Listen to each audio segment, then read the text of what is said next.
کسی عالم نے کہہ دیا ہے تو آپ اس طرح کر کے اس کا غلط مفہوم نہ لیں. کسی قاری صاحب نے، اور قاری صاحب کو شوق کوئی نہیں ہوتا پیسے اکٹھے کرنے کا، وہ تو کمیٹی والے کہتے ہیں نہ اکٹھے کیے تو چھٹی کرا دینی ہے، اس لیے وہ اکٹھے کر لیتے ہیں بیچارے کئی دفعہ اسپیکر کھول کے. تو اب وہ جو سن رہا ہے اس کا بھی پریشر بڑا ہوا ہے، کہتا ہے ساؤنڈ نہیں دینا پہ بہن. تو بارک اللہ فی اہلک و مالک، اللہ تیرے اہل میں بھی برکت کرے، اللہ تیرے مال میں بھی. یعنی جب بھی تمہیں کوئی ہدیہ دے تو اس کے مال کے لیے بھی دعا کرو اور اس کی اولاد کے لیے بھی دعا کرو. یہ حضور نے ہمیں سکھایا ہے. قرض ایک صحابی پہ بڑا چڑھ گیا تو حضرت عبداللہ ابن مسعود سے کہنے لگے قرضہ بڑا چڑھ گیا. فرمانے لگے تمہیں وہ دعا نہ سکھاؤں جو ہمیں نبی پاک نے سکھائی ہے. فرمایا اگر تمہارے اوپر پہاڑ کے برابر بھی قرضہ ہوگا تو اللہ تمہارے قرضے کا بندوبست فرما دے گا. پر مسئلہ یہ ہے دعائیں یاد کرنی پڑتی ہیں اور پڑھنی پڑتی ہیں. یاد کرنی پڑتی ہیں اور ہم ہیں تعویذ پہ لگے ہوئے کہ کچھ لکھ کے دے دیں تاکہ باندھ لوں. دعا سکھائی نبی پاک نے کیا؟ فرمایا اللہم اکفنی بحلالک عن حرامک واغننی بفضلک عمن سواک.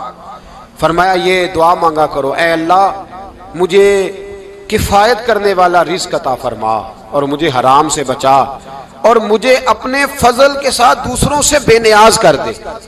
یعنی اس کا سادہ ترجمہ یہ ہے کہ اللہ بندوں کا محتاج نہ کر، مجھے اپنا محتاج. فرمایا یہ دعا پڑھو ادائے قرض کے لیے، ادائے قرض کے لیے یہ دعا پڑھو. اللہ تبارک و تعالی پہاڑ کے برابر بھی قرضہ ہوگا تو تمہیں اللہ اس سے نجات عطا کر دے گا. نبی پاک صلی اللہ تعالی علیہ وسلم نے ایک حدیث میں غصے کی دعا بھی بتائی ہے.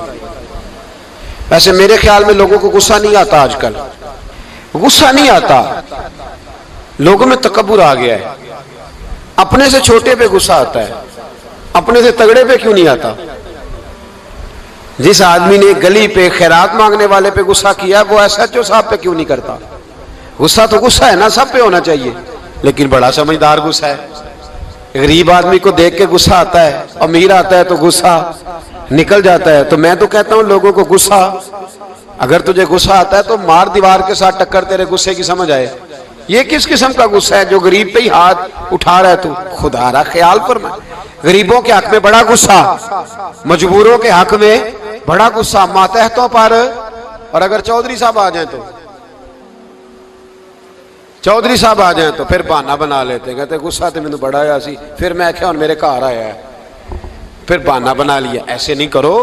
نبی پاک صلی اللہ علیہ وسلم نے دعا سکھائی بخاری میں. فرمایا جب غصہ آئے تو پڑھا کرو اعوذ باللہ من الشیطان. آتی ہے نا دعا ماشاءاللہ، اعوذ باللہ من الشیطان. جب غصہ آئے تو یہ والی دعا پڑھ لیا کرو. نبی پاک علیہ الصلوۃ والسلام نے ارشاد فرمایا کہ جب تمہارے بھائی کو چھینک آئے نا تو چھینک آنے والے کو کہنا چاہیے الحمدللہ. چھینک آئے اس نے کیا کہنا ہے؟ یاد ہو جائے گا کیا کہنا ہے؟ الحمدللہ. اور جو سنے اس نے کہنا یرحمک اللہ. کیا کہنا ہے؟ یرحمک اللہ، اللہ تجھ پہ رحم کرے. یہ پڑھنا ہے اس نے. حضرت عبداللہ بن مبارک رحمۃ اللہ تعالی علیہ نا دریا کے کنارے کھڑے تھے، کشتی سے اترے تھے ابھی اور وہیں کھڑے تھے. تو ایک آدمی، دو چار لوگ کشتی میں کنارے سے آپ کے پاس سے گزرے تو ایک کو چھینک آئی، اس نے کہا الحمدللہ. اب سنت ہے کہ جواب دو یرحمک اللہ، اللہ تیرے اوپر رحم فرما. جواب دینا تھا لیکن وہ کشتی تیزی سے گزر گئی. حضرت عبداللہ بن مبارک رحمۃ اللہ تعالی علیہ نے ملاح کو بلایا. فرمانے لگے اس کشتی کا پیچھا کرنا ہے. وہ کہنے لگا سواریاں بیٹھیں گی تو جاؤں گا. اس زمانے میں جو پوری کشتی کا ایک سائیڈ کا کرایہ تھا وہ 5 دینار تھا. فرمانے لگے تو نہ اس طرح کر، اسپیشل مجھے لے جا بٹھا کے. کیا لے گا؟ اس نے کہا 20 دینار لوں گا. فرمایا 20 ہی دوں گا. اس کشتی کا پیچھا کیا اور جس آدمی کو چھینک آئی تھی نا اس سے جا کے یرحمک اللہ کہا. اس نے جواب میں جزاک اللہ کہا. تو آپ فرمانے لگے میرا کام ہو گیا، واپس چل. ملا دنیا دار تھا، وہ سوچنے لگا. پہلے تو اس نے سوچا میرا کیا ہے، 20 دینار تو ان کے گئے ہیں. لیکن جب اترنے لگے نا تو 20 دینار دیے یا 20 درہم دیے. تو وہ کہنے لگا حضرت جی صرف ایک لفظ کہنے کے لیے آپ نے اتنا پیسہ خرچ کر دیا. فرمایا لفظ کہنے کے لیے نہیں، اپنے مصطفیٰ کی سنت ادا کرنے کے لیے، اپنے نبی پاک علیہ السلام کی سنت ادا کرنے کے لیے یرحمک اللہ، اللہ تیرے اوپر رحمت کرے، کس طرح کا خوبصورت انداز سکھایا ہے۔ دیکھیے ایک حدیث ترمذی شریف میں نبی پاک صلی اللہ علیہ وسلم نے فرمایا کسی بیمار کو دیکھ کے یا کسی مصیبت میں مبتلا آدمی کو دیکھ کے تم یہ دعا پڑھ لو، تمہیں کبھی وہ مصیبت نہیں آئے گی۔ کیسی خوبصورت دعا ہے، کسی مصیبت زدہ کو بیمار کو دیکھ کے پڑھو، تمہیں کبھی وہ مصیبت الحمدللہ الذی عافانی مما ابتلاک بہ وفضلنی علی کثیر ممن خلق تفضیلا۔ اللہ تعالیٰ کا شکر ہے جس نے مجھے اس مصیبت سے عافیت دی اور اس بیچارے کو یا تجھے اللہ نے مبتلا کیا، اور اللہ نے مجھے اپنی بہت ساری مخلوق پہ فضیلت دی ہے، یعنی اللہ نے مجھے بڑا اچھا رکھا ہوا ہے یار، میں تو الحمدللہ بڑا اچھا ہوں، دیکھو بیچارہ۔ یعنی یہ دعا بھی ہے اور اپنے اوپر شکر ادا کرنے کا ایک اعلیٰ حضرت فاضل بریلوی رحمت اللہ تعالیٰ علیہ کو نا گلے کے اندر چھوٹی چھوٹی 2 پھنسیاں نکل آئیں، تو اس زمانے میں طاعون کا مرض پھیلا ہوا تھا۔ ایک بڑے قابل حکیم کو لایا گیا، انہوں نے چیک کر کے کہا آپ کو تو طاعون ہو گیا ہے، فرمانے لگے چل دوڑ جا، مجھے طاعون نہیں۔ اس نے کہا جناب یہ گلے پہ بنا ہوا ہے اور سب کو پتا ہے آج کل پھیلا ہوا، فرمایا سب کو ہو سکتا ہے مجھے نہیں ہو سکتا۔ کیوں؟ فرمانے لگے ایک بندے کو طاعون ہوا تھا تو میں نے اسے دیکھ کے وہ دعا پڑھ لی تھی جو نبی پاک نے بتائی ہے، لہذا حضور کا فرمان ہے تو مجھے ہر بیماری آ سکتی ہے پر یہ بیماری آ سکتی۔ وہ شخص کہنے لگا جی منہ میں بھی گلٹیاں چلی گئی ہیں، کھول نہیں رہا، کیا ہوگا؟ اعلیٰ حضرت نے کالی مرچ منگوائی، اسے پیس کے زبان کے نیچے رکھا تو ساری بیماری دور ہو گئی۔ فرمانے لگے بلاؤ نہ ذرا اس حکیم کو جو کہتا تھا طاعون ہو گیا ہے، وہ تو صحیح ہوتا ہی نہیں اتنی جلدی۔ فرمایا ہر چیز بدل سکتی ہے پر میرے نبی کا فرمان نہیں بدل سکتا، میرے رسول پاک علیہ السلام کا فرمان نہیں بدل سکتا۔ تو عزیز دوستو، نبی پاک اب بڑی خوبصورت بات آئی، ساری خوبصورت تھی، بڑی پیاری بات آئی۔ دنیا میں سب سے حسین چہرہ اللہ نے اپنے رسول کو عطا فرمایا ہے۔ نبی پاک کا چہرہ بھی حسین ہے، مکھ چند بدر شاہ شانی ہے، متھے چمک دی لاٹ نورانی ہے، کالی زلف تے اکھ مستانی ہے، مخمور اکھی ہے مد بھری۔ پیارا چہرہ ہے حضور کا، جتنا چہرہ پیارا تھا اتنے ہی حضور کے اخلاق بھی بڑے پیارے تھے۔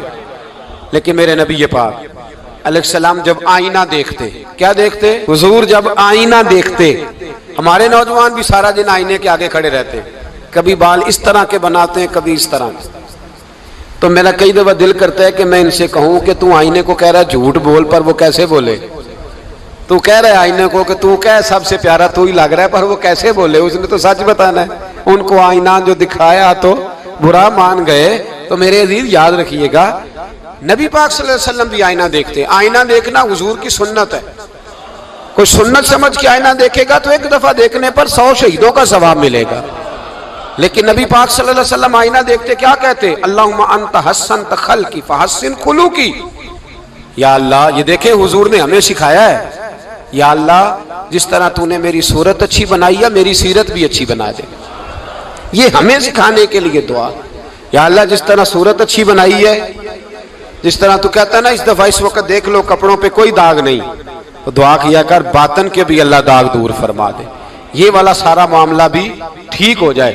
آخر کی طرف آتا ہوں، فرمایا جب کھانا کھانے لگو تو دعا مانگو، اور ایک روایت میں فرمایا یہ دعا پڑھ لو، کھانے میں زہر بھی ہوگا تو تم پہ اثر نہیں کرے گا۔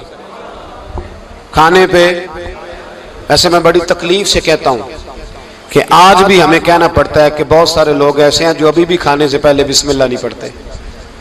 یار بڑے افسوس کی بات نہیں، بڑے افسوس کی۔ حضور نے دعا سکھائی، میں یہ دعا پڑھو گے تو زہر بھی ہوگا تو اثر نہیں کرے گا۔ بسم اللہ الذی لا یضر مع اسمہ شیء فی الارض ولا فی السماء یا حی یا قیوم، جس کی برکت سے زمین و آسمان میں کوئی چیز بھی نقصان نہیں دیتی، اور اے اللہ اے ہمیشہ زندہ رہنے والے اور قائم رہنے والے۔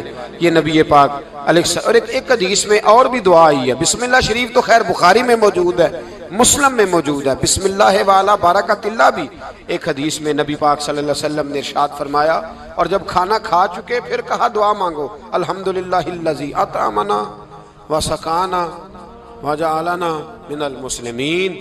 اللہ تعالیٰ کا شکر ہے جس نے ہمیں کھلایا بھی پلایا بھی اور مسلمان بھی بنایا۔ حضرت مرزا مظہر جان جانا فرماتے ہیں کہ بارش ہوئی تھی تازی تازی، دلی میں تازی تازی بارش ہوئی تھی. ایک بابا لکڑی کے جوتے پہنے کھڑا ہوں، اللہ اللہ اللہ، اسی کسے دے کچھ بھی نہیں لگ دے، نہ کوئی ساڈا دردی. بابا مست ہو کے جا رہا، اللہ اللہ کرتا جا رہا. ایک طوائف اپنے کوٹھے سے اتر کے تو سیڑھیوں پہ بیٹھی تھی، ساتھ اس کا یار بھی بیٹھا تھا. بابا اپنی مستی میں جا رہا، تو بابا جی کے پیروں سے کچھ مٹی اڑی تو اس عورت کے کپڑوں پہ پڑ گئی. پرواہ نہیں، بزرگ گزر رہے. وہ یار اس کا دوڑا ہوا آیا، اس نے آ کے تھپڑ مارا. کا خیال نہیں سارے اس کے کپڑے آلودہ کر دیے، تو کدھر تیرا دماغ نہیں ٹھیک؟ بابے نے نظر اٹھائی، کہا بیٹے میں نے دیکھا نہیں، چل اللہ تیرا بھلا کرے، تو نے بدلہ لے لیا. بابا جی چپ کر کے وَإِذَا خَاطَبَهُمُ الْجَاهِلُونَ قَالُوا سَلَامًا، چپ کر کے گزر گئے. ٹھنڈ کا موسم تھا، بارش تازہ ہوئی تھی، حلوائی دودھ کاڑ رہا تھا. اس نے بٹھایا بابا جی کو پھٹے پہ، پیالہ پکڑا، دوڑ کے آگے بڑھا. بزرگ آ گئے، آئیے بیٹھیے. دودھ کا گرم گرم پیالہ شکر ڈال کے دیا. بابا جی نے دودھ پیا، پھر نظر جھکی، پھر رنگ بدلا. کہنے لگے مالک تو کتنا بے نیاز ہے، کہیں تھپڑ مرواتا ہے، کہیں دودھ پلاتا ہے. تیری بے نیازی ہے نا، ادھر تھپڑ مروایا، یہاں دودھ پلایا، تو ہی جانتا ہے تیرے رنگ کیا ہے. ابھی بابا وہیں بیٹھا تھا، توڑے آئے پیچھے سے لوگ، شور ہوا. بابے کو دبوچ کے وہاں لے گئے جہاں اس نوجوان نے تھپڑ مارا تھا. کہا تو اللہ کا بندہ ہے، اللہ کے بندے بد دعا تو نہیں دیتے. ہوا کیا؟ کہا تو نے بد دعا دی ہے؟ کہا نہیں دی، بات بتاؤ. کہنے لگے اس نے تجھے تھپڑ مارا ہے، چھت پہ چڑھا ہے، پیر پھسلا ہے، گردن کے بل گرا ہے، منکا ٹوٹ گیا، مر گیا ہے، تو نے بد دعا دی ہے. بابا جی کہنے لگے یار میں نے تو دوسرا لفظ بھی نہیں کہا، بھلا ہو کہہ کے گزرا ہوں، میں نے نہیں بد دعا دی. کہ تو نے دی ہے تبھی تو مر گیا. کہا نہیں دی.